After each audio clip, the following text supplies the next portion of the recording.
I'm on my break from school and needed a tufting frame, That thing so is come with huge. me and my dad as we make one. Today I'm at Home Depot taking out my wood for my tufting frame.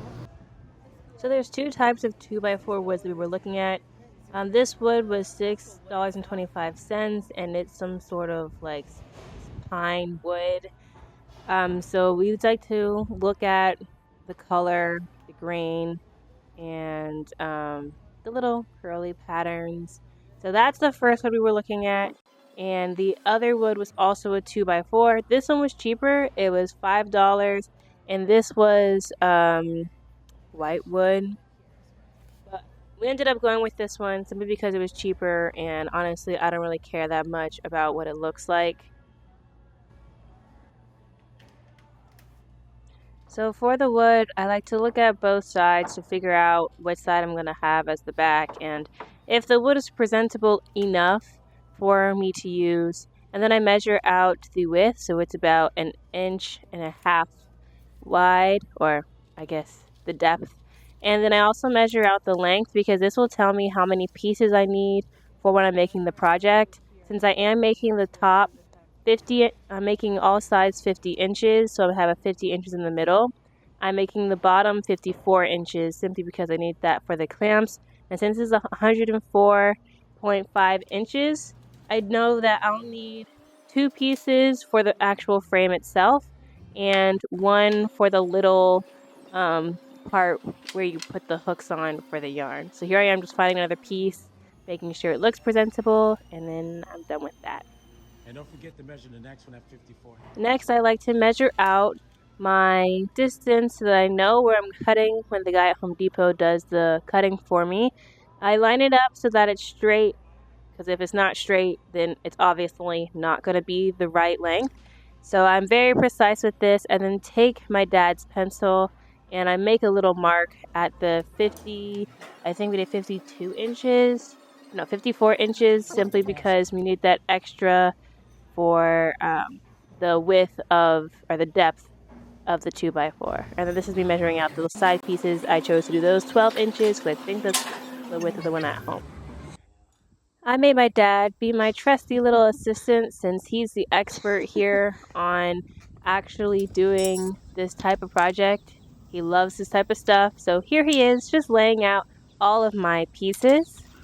So my dad is currently setting down. Those are the carpet nails that are going to go on the frame that are going to hold up the canvas.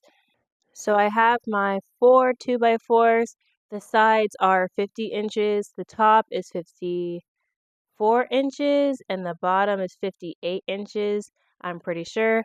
And then we have our two side pieces. I actually didn't end up using the bottom piece, which is also 12 inches, because I never use it at home. So why should I use it here? So we have our measuring tape, our hammer, a screwdriver, two power drills. You really only need one, but my dad couldn't decide which one he wanted to use, so we have both there. We have two C-clamps to hold down each side, and then the screws we're going to be using are going to be wood screws. Along with those screws, we have our right angle as well as a 90-degree to brackets to secure the wood better. For regular screws, we use two 3-inch screws that are 3/4 width, and we use 12 of those. And we also use 12 of, I'm not quite sure what they're specifically called, but they are also wood screws. They have a bolt type head at the top, and those I believe are also going to be 2 inches, and those are for our brackets. Lastly, we have a 1/4 eye screw that's used to hold the yarn while tufting. After we laid everything out, we flipped all of the 2x4s so that it was on the back, because the back is the side we're going to be working on, that the front is going to have the spikes. This thing, right? So what you do is, let me show you how I do the first one. You make sure these guys are lined up. All right. Make sure these guys are parallel to each other, and then you want to go dead center. And then of course, you can eyeball it. It doesn't have to be rocket scientist. I would say this looks about dead center. Does that look about dead center to you? Yeah. Yeah. So then you come right here with your straight edge along this edge, this 90 degree, and you just go. Now this is the back. We don't care too much.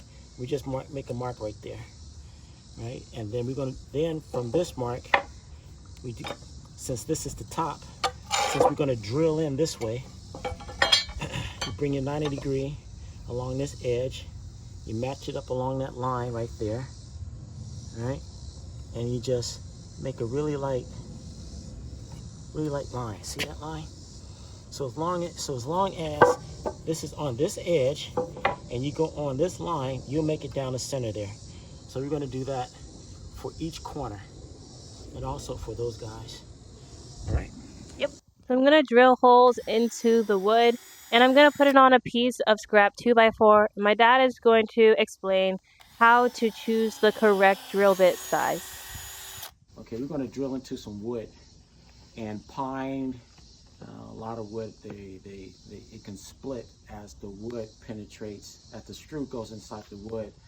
The wood will open up and cause splinters. So to prevent that from happening is we're going to drill a pilot hole first. But any screw, you see like there's the center spine that goes down the center, that's solid. And then on each side of that spine are teeth. So you want to try to find a drill bit that is same diameter or same width as that inner spine.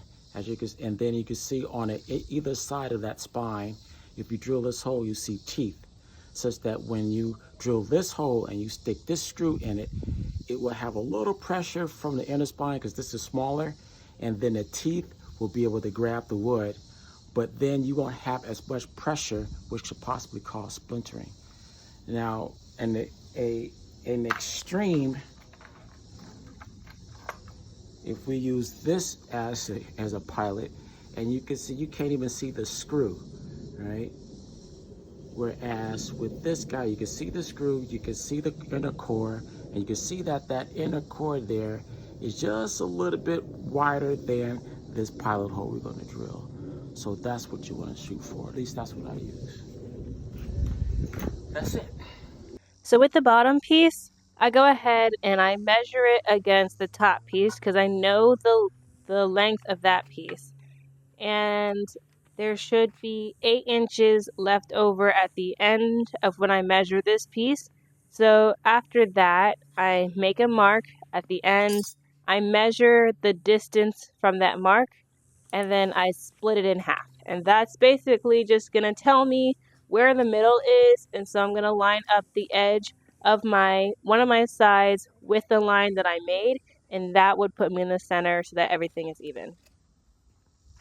So my dad is holding the two pieces together, the top and one of the sides, and I'm going to be drilling into the hole I made so that the drill also punches the top of the side piece, and that'll make sure that when I continue that hole on the actual side piece, that it's going to be in line when I put the screws in. So here's what I mean. I've taken it off now. I see my guide holes, and I'm just going to go ahead and drill in there. We're going to go in right about there, which is 1, 2, 3, maybe the third tooth down from the top. Why are we doing this? Because we're going to try to cram this larger diameter into that smaller diameter. And my concern is when you're trying to fit this larger guy into there, it's going to split the wood. Well, you may ask, well, it's the whole screw size, right? Well, no. The inner diameter of the screw here is thinner than this diameter. So it won't open as much. So we just want to drill a pilot hole in there to allow this guy to go in there freely. This guy go in there easily. It'll start biting right around here into the other wood. Got it? Yep. He goes in roughly, right about there, which is approximately the third one down. Normally you put a piece of tape right here and then you know where to stop, but we just go by eye, just by feel, right? So we take this guy right here. It's not a rocket scientist. I'll put it on drill.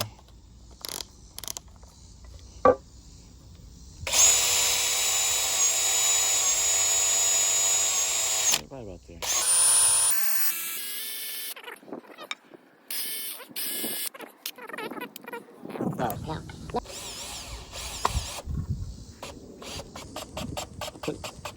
thing in there.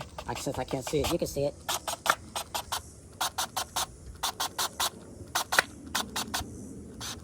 You can feel the bite. It's really grabbing it really well. There it is. So you can see it? Okay, well, we want to see it a little bit so that when we... There we go. You can probably see it on the other side. It's going to go into another hole. There we go. So then we take this guy. See how the motor's starting to feel a little tension there? If we didn't put that pilot hole in there, it'll probably split. Probably split somewhere along the lines here. Or it may split somewhere around in here, but it will split. All right, do the same thing for the other side. So assembled everything off camera, but my dad's currently unscrewing this because he had it on wrong. But you're gonna assemble every piece the way that we had before following. For the piece of wood that's gonna have the hooks for the yarn, you're gonna follow the same exact process as you did for the actual frame itself, just with the other piece of 2x4.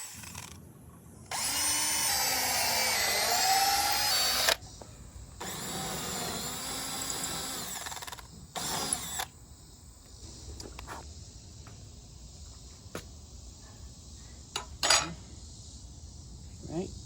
My dad is lining up the 90-degree angles. These are just going to make sure that this really doesn't move when I'm actually tufting on the frame. And then he's going to go ahead and in the middle, he's going to put a little circle with his pencil, and that will tell him where we need to drill.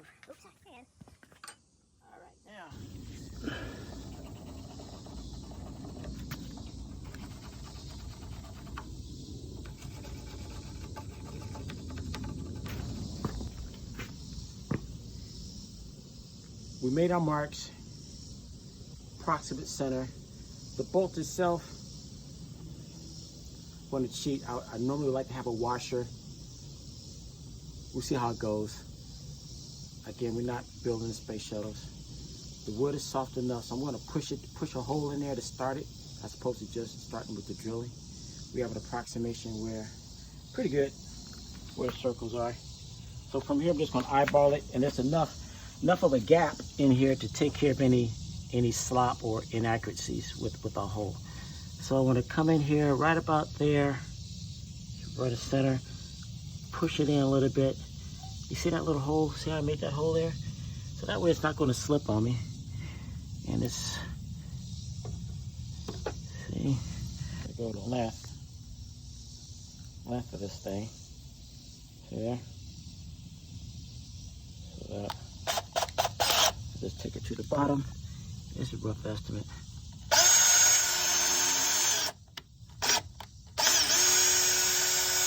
Put on drill mode. Get this revolutions up so we can drill. Yeah, push this in.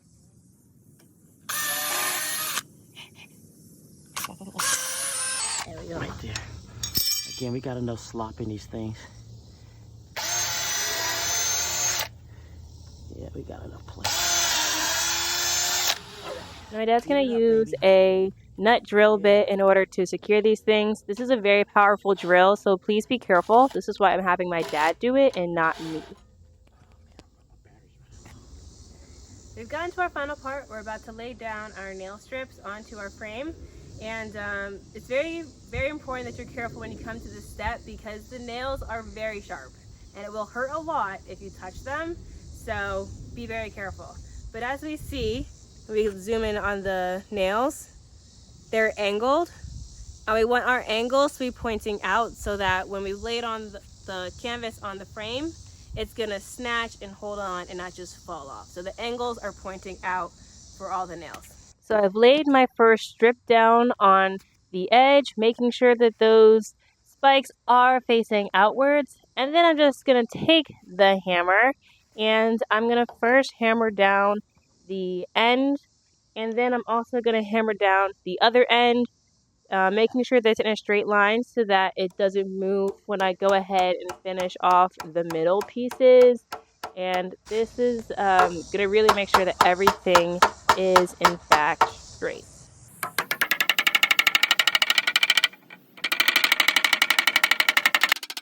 Be sure to avoid the actual spikes themselves when you're hammering because you don't want them to go flat, then they won't work. Since the carpet grippers aren't long enough, we actually had to use a separate piece that we were continuously cutting to make up the extra slack.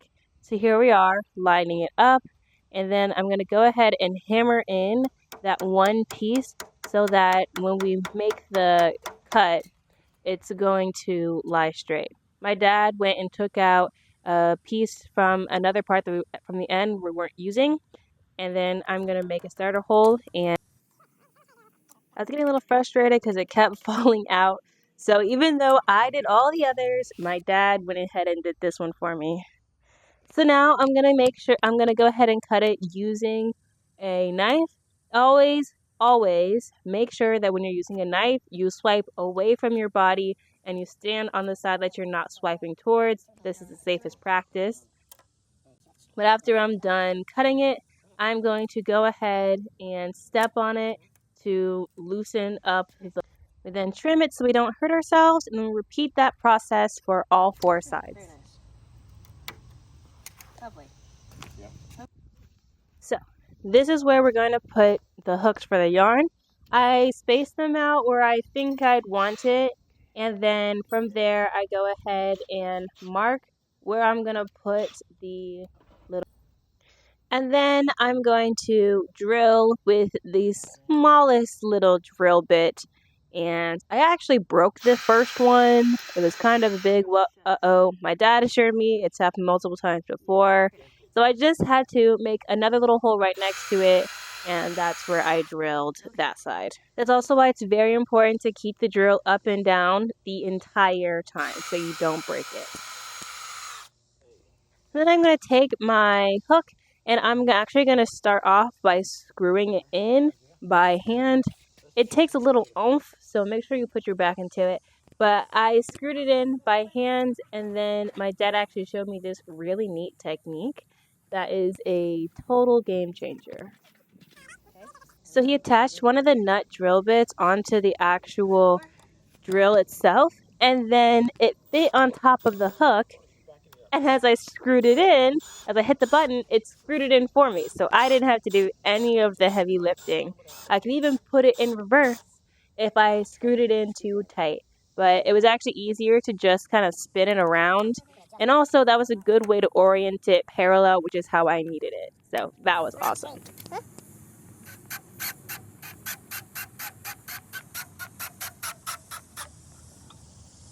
Wow. That was perfect. Wow.